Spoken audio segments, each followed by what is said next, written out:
السلام علیکم ورحمۃ اللہ وبرکاتہ۔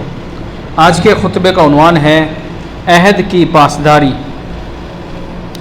الحمدللہ والصلاۃ والسلام علی رسول اللہ، اما بعد، یقیناً تمام تعریفیں اللہ کے لیے ہیں، میں اسی کی حمد اور شکر بجا لاتا ہوں۔ میں گواہی دیتا ہوں کہ اللہ کے سوا کوئی معبود برحق نہیں، وہ یکتا ہے، اکیلا ہے، اس کا کوئی بھی شریک نہیں۔ میں یہ بھی گواہی دیتا ہوں کہ ہمارے نبی اور ہمارے سردار حضرت محمد رسول اللہ صلی اللہ علیہ وسلم اللہ تعالیٰ کے بندے اور اس کے آخری رسول ہیں۔ اے اللہ، آپ پر، آپ کی آل پر اور تمام صحابہ کرام پر ڈھیروں درود و سلامتی نازل فرما۔ حمد و ثنا کے بعد، اے اللہ کے بندو، ایفائے عہد انسان کی ایک اعلیٰ صفت ہے اور شرافت نفس کی نمایاں علامت ہے۔ یہ دوستی اور تعلق کے رشتوں کو مضبوط بناتا ہے، اعتماد کی بنیاد کو مستحکم کرتا ہے اور انسان کے ضمیر کو وہ طمانینت دیتا ہے جو زندگی بھر انسان کے ساتھ رہتی ہے اور اس کی دلی مسرتوں کا سبب بنتی ہے۔ اس لیے عہد و پیمان کی میخوں کو مضبوط کرو اور وعدہ کرو تو اسے پورا کرو، اور کسی سے ایسا وعدہ نہ کرو جو پورا نہ کر سکو۔ وعدہ شکنی اور وعدہ خلافی نفاق کا سرچشمہ ہے، اور نفاق وہ بیج ہے جس سے فتنہ و فساد کا درخت اگتا ہے۔ جھوٹے وعدے دو بڑے گناہوں کا مجموعہ ہوتے ہیں، ایک جھوٹ اور دوسرا وعدہ خلافی۔ جب کبھی اللہ کے دو بندے آپس میں سچائی کے ساتھ کوئی وعدہ کرتے ہیں تو خدائے تعالیٰ ان کی مدد کرتا ہے، مگر شرط ہے کہ وہ وعدہ سچائی اور خلوص پر مبنی ہو۔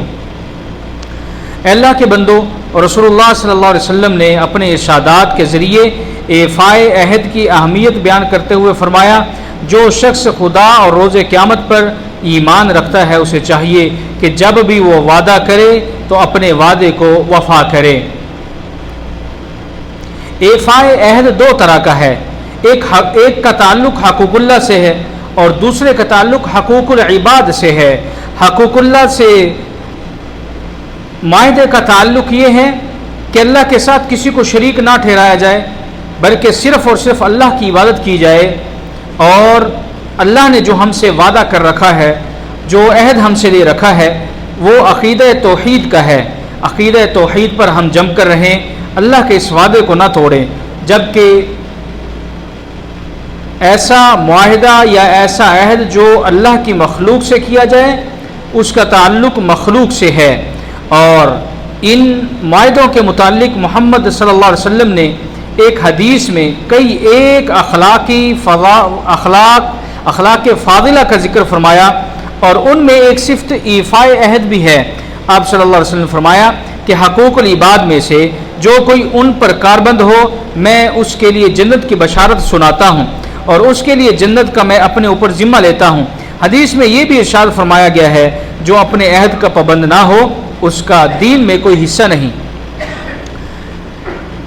اے اللہ کے بندو، جس میں ایمانداری نہیں اس میں ایمان نہیں، اور جس کے اندر ایفائے عہد نہیں یعنی وعدہ پورا کرنے کی عادت نہیں، اس کا کوئی دین نہیں۔ وعدہ کی پاسداری ایمان کے کمال کی نشانی ہے، اور وعدہ خلافی کی عادت منافقوں کا شیوا ہے۔ نفاق کفر کی ایک قسم ہے، اور وعدہ خلافی یا عہد کو توڑنا یہ اسی میں سے ہے۔ آپ صلی اللہ علیہ وسلم نے عہد کو توڑنا نفاق قرار دیا ہے۔ اس سے اندازہ کیا جا سکتا ہے کہ وعدہ خلافی کس قدر مذموم بات ہے۔ ایک حدیث میں منافقین کی 3 صفات بیان کی گئی ہیں۔ ایک یہ کہ جب وہ بولتا ہے تو جھوٹ کہے، جب کوئی وعدہ کرے تو اس کو پورا نہ کرے، اگر کسی چیز کا اس کو امین بنایا جائے تو وہ اس میں خیانت کرے۔ رسول اللہ صلی اللہ علیہ وسلم نے فرمایا، 4 صفات جس شخص میں ہو وہ خالص منافق ہے، اور جس میں ان میں سے ایک صفت ہو اس میں نفاق کا ایک حصہ ہے، حتیٰ کہ اس عادت کو چھوڑ دے۔ وہ 4 باتیں کون سی ہیں؟ فرمایا، جب بات کوئی شخص کرے تو جھوٹ بولے، جب وعدہ کرے تو وعدہ خلافی کرے، جب عہد و پیمان باندھے تو اسے توڑے، اور جب کوئی جھگڑا وغیرہ ہو تو گالی گلوچ پر اتر آئے۔ اللہ کے بندو، جھوٹ اور وعدہ خلافی یعنی عہد کو توڑنا، یہ اور اس طرح کے بعد رذائل اخلاق نفاق کی علامت ہیں۔ آپ صلی اللہ علیہ وسلم نے فرمایا، جس کا کسی قوم کے ساتھ عہد و پیمان ہو تو اس کو ہرگز نہ توڑے، اور نہ ہی اس کو مزید مضبوط کرے یہاں تک کہ اس کی مدت پوری ہو جائے یا برابری کے ساتھ اس کے عہد و پیمان کو فسخ کر دے۔ اے اللہ کے بندو، ہر وعدہ خلافی فرمان خدا سے انحراف ہے، اور فرمان الہی سے ہر قسم کا انحراف ایک طرح کا کفر ہے۔ یہ وہ کفر ہے جس کا بیج دل میں ہوتا ہے اور جو احکام خدا کی نافرمانی کی صورت میں نمودار ہوتا ہے۔ بے شک وعدہ وفائی اور سچائی ایک دوسرے کے ساتھ ہیں۔ میں نے وعدہ وفائی سے بہتر کوئی اور ڈھال نہیں دیکھی جو عذاب سے بچانے والی ہو۔ جس شخص کا روز جزا پر اعتقاد ہو وہ اپنے وعدے کو نہیں توڑے گا اور عذر خواہی نہیں کرے گا۔ عقل مند لوگ وعدہ خلافی اور دھوکہ بازی کی سیاست اور ہوشیاری سمجھتے ہیں، اور جاہل افراد بہترین بہانہ بازی کو ہنر سمجھتے ہیں۔ انہی دھوکہ بازی کے حیلوں میں ایک وعدہ خلافی بھی شامل ہے۔ اے اللہ کے بندو، آپ صلی اللہ علیہ وسلم کے کافروں کے ساتھ ایفائے عہد کی مثال وہ واقعہ بھی ہے جو صلح حدیبیہ کے وقت پیش آیا۔ اسی صلح میں یعنی صلح حدیبیہ میں جس کو آپ صلی اللہ علیہ وسلم نے قریش کے سفیر و نمائندہ سہیل بن عامر کے ساتھ پورا کیا۔ صلح نامہ حدیبیہ ہوا تو اس میں ایک شرط یہ بھی تھی کہ اگر کوئی شخص اسلام قبول کر لے تو اسے واپس بھیج دیا جائے گا۔ عین اس وقت جب یہ معاہدہ تحریر ہو رہا تھا، ایک نوجوان جس کا نام ابو جندل رضی اللہ تعالیٰ عنہ ان کا نام تھا، انہیں زنجیروں میں جکڑے ہوئے ہانپتے کامتے حضور صلی اللہ علیہ وسلم کی خدمت میں پیش کیا گیا۔ انہیں خاندان والوں نے اسلام قبول کرنے کی پاداش میں قید کر رکھا تھا۔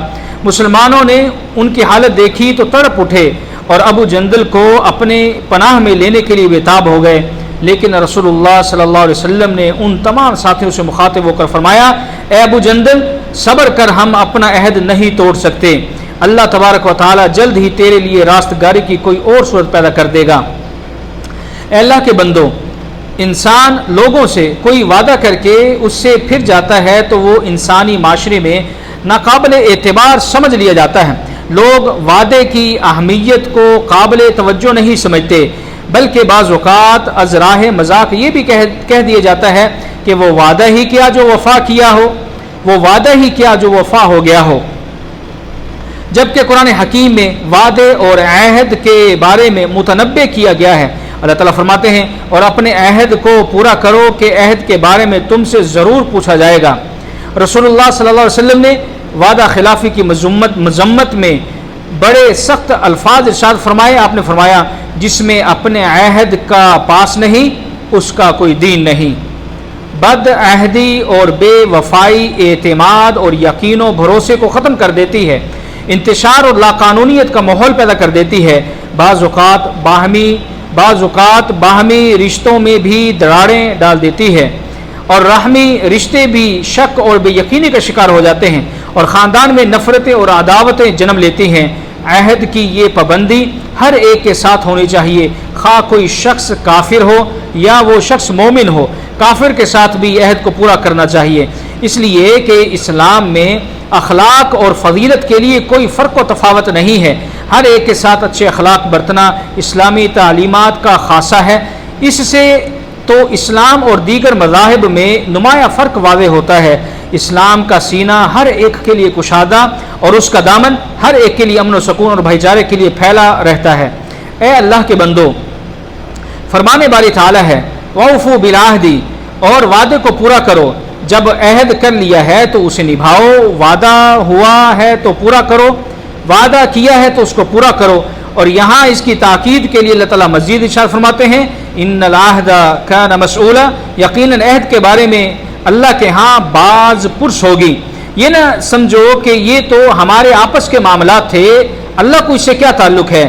اللہ تو حساب لے اپنے روزوں کا، اپنی نمازوں کا، اپنے احکام کا جو اس نے ہمیں دیے ہیں۔ اگر ہمارا کوئی معاملہ ہے اور اس میں اگر کوئی باہمی معاملات میں اونچ نیچ ہو گئی ہے تو اس کا کوئی تعلق اللہ کے ساتھ نہیں، یہ ایک غلط فہمی ہے۔ بلکہ اللہ تعالیٰ نے قرآن مجید میں جو ارشاد فرمایا کہ ان العہد کان مسئولا، کہ عہد کے بارے میں لوگوں کو جواب دہی کرنی ہوگی کہ کیا وعدہ کیا تھا اور اس کا ایفا کیا یا نہیں، یا اس کو پورا کیا یا اس کو چھوڑ دیا۔ مزید اللہ تعالیٰ ارشاد فرماتے ہیں، اور اپنے عہد کو پورا کرنے والے جب کہ باہم کوئی معاہدہ کر لیں مزید اللہ تعالیٰ ایک اور جگہ پر ارشاد فرماتے ہیں اور وہ لوگ کہ جو اپنی امانتوں اور اپنے عہد کی رعایت کرنے والے ہیں، یعنی ان کی حفاظت کرنے والے ہیں، جب عہد کرتے ہیں تو اس اپنے عہد کو پورا بھی کرتے ہیں۔ رسول اللہ صلی اللہ علیہ وسلم نے فرمایا مومن کا وعدہ تو قرض ہوتا ہے، اور مومن کا وعدہ تو ایسے ہے جیسے ہاتھ پکڑ لیا گیا ہو، اب وہ اس طرح اپنے آپ کو بندھا ہوا محسوس کرتا ہے جیسے کسی نے اس کا ہاتھ پکڑ لیا ہو اور اسے جکڑ لیا ہو۔ یہ ہے وہ نفسیاتی احساس اور کیفیت جس کی شدت کو انسان اپنے باطن میں محسوس کرے کہ میں زبان دے چکا ہوں، بات ہو چکی ہے، قول و قرار ہو گیا ہے۔